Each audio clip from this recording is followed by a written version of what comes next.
All right, to play Bot Logic, once you get to the website, you are going to go ahead and click play. The goal of this game is to get the robot to their home. And you're going to click here, click Start Game. So here's the robot, and here's his house.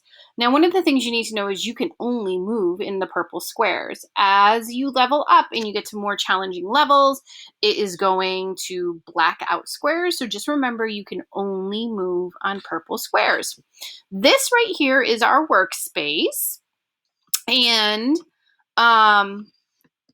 this here is our workspace. So this is where our arrows will show up when we go to enter them. So the way that I'm going to do this one, and there is no wrong answer. There's so many different ways to program him to get to the house.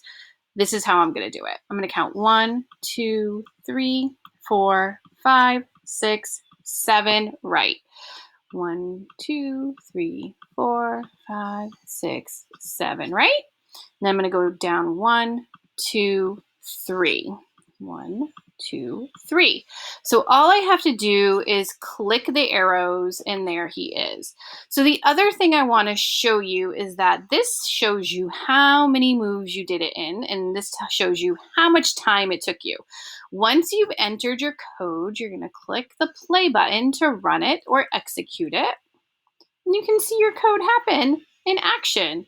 And you can see, whoop, whoop, got 3 stars. And I'm ready to start the next level, which is where you're going to see these blacked out squares. So I can get him to the house any way I want, as long as I only move in the purple squares. All right, have fun, enjoy.